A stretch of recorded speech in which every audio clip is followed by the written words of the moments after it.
Hi there guys, so this is your Tuesday video on Beyond the Borderline. It is now Wednesday, and I'm really sorry about that. I've had a million problems trying to upload the video. I've re-recorded it 3 times and tried to upload the 3 videos about 10 times and it's just not working. So yeah, I'm going to be recording this on my webcam on my laptop instead of on my camera, but at least you'll get the video, hopefully this time. So, this week, the questions we are answering are, did we have symptoms or traits of borderline personality disorder when we were adolescents, before we could be diagnosed at or after the age of 18? And also we're answering whether or not any of our family members have BPD. So the first question, symptoms in adolescence. Basically, my sort of problems became apparent when I was 14, and that was when I was diagnosed with anorexia nervosa, and that's when I first came into contact with the mental health teams. And yeah, when I was seeing the professionals at that time, I was very unwell physically, and their focus was on making me physically better and stopping me from dying from being underweight and malnourished. And after a while of having treatment with them, I decided to leave because I was basically just being a stubborn anorexic and didn't want to gain any more weight. So the sort of underlying cause of my anorexia was never discussed at that time. And looking back, what I believe happened was, like, the cause of my eating disorder was my symptoms of borderline personality disorder. I was struggling with pretty much all of the criteria.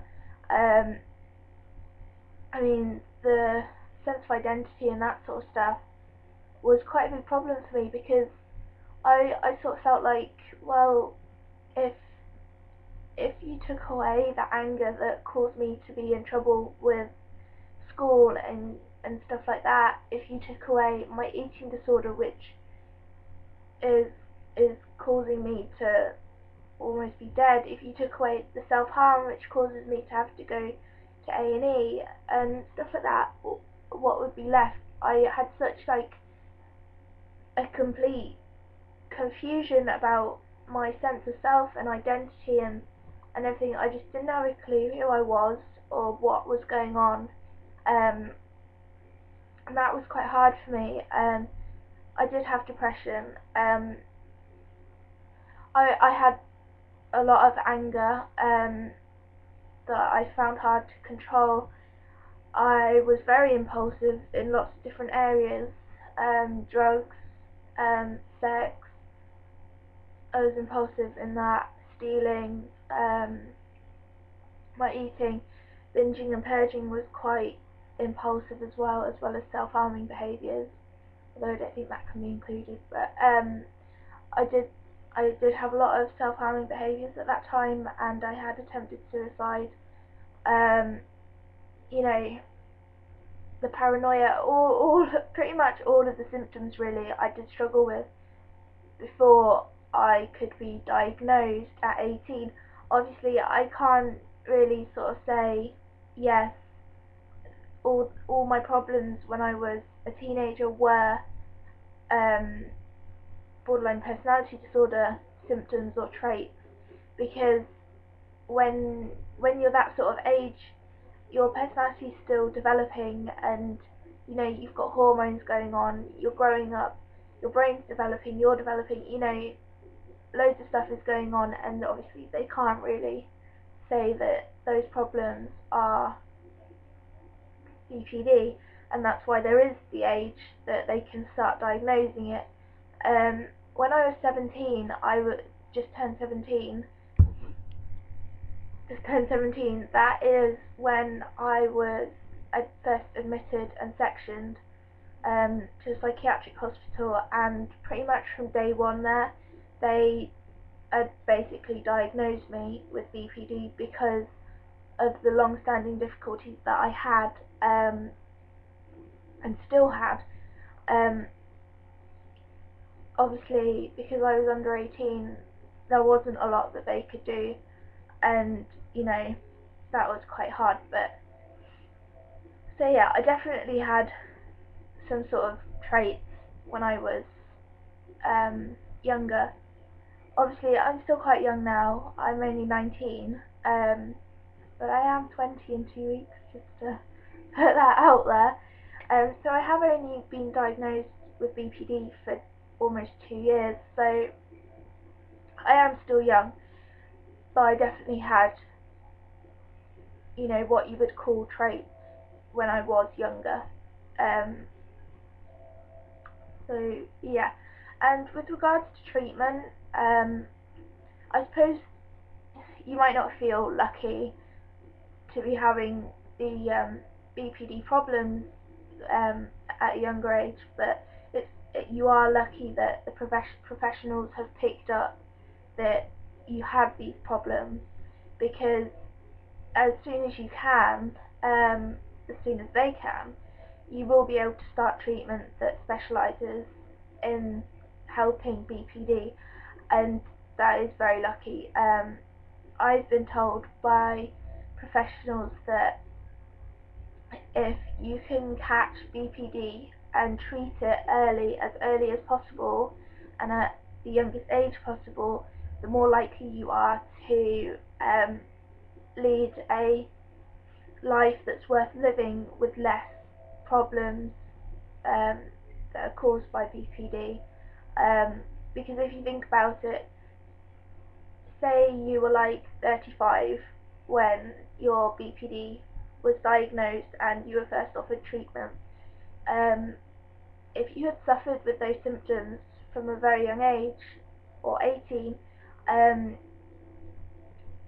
for that amount of time, and that's quite a long time, you're suffering with those problems, and the way you think and react and behave, all of that sort of BPD-ness has gone on for a long time, and your behaviours and reactions and stuff becomes more sort of set, and it's harder to change and treat your problems if you've grown up for a long time reacting and behaving the way you do. So you are lucky that you're young and they've picked up on it, because you will be able to get the help that you need, and it will help for the rest of your life. So yeah.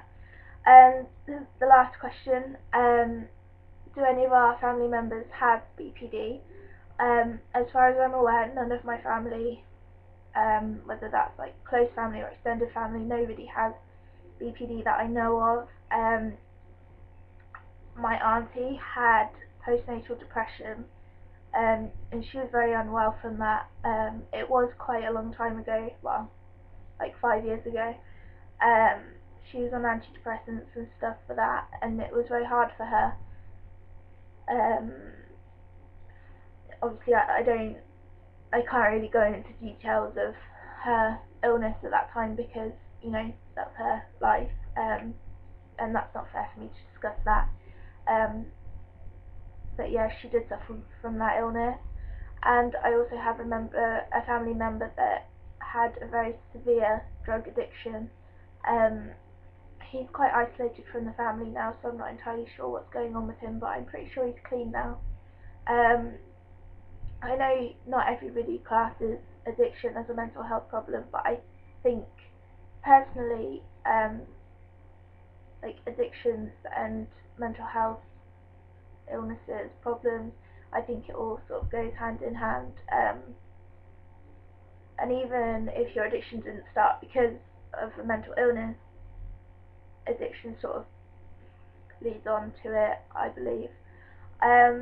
So yeah, just those two and me really that have had sort of diagnosable mental illnesses, but mental health, as mental health stands, affects everybody. You don't have to have been diagnosed with a mental illness to have a mental health problem. Um, you know, everybody's got a brain and, you know, mentalness, and, you know, that can be affected in many ways, whether it's like um, short bouts of depression or slight obsessive compulsiveness, you know, anxiety. You know, it sort of depends on the extent of it, whether you might go and get help for it. Um, I know people in my family have had sort of problems with their mental health, but maybe not to the extremes that I have. Um, I believe my parents have both been on antidepressants. You know, yeah. So I hope that's answered your questions, and I hope that's helped. Subscribe if you're not already subscribed. Check out the previous videos and the videos coming up, and submit questions if you've got any questions that you'd like us to answer. Add them into the sort of questions bit moderator, and we'll try and answer those for you. Okay, so I'll speak to you next week. Hopefully it will be on Tuesday, not the Wednesday. Okay, see you guys. Take care.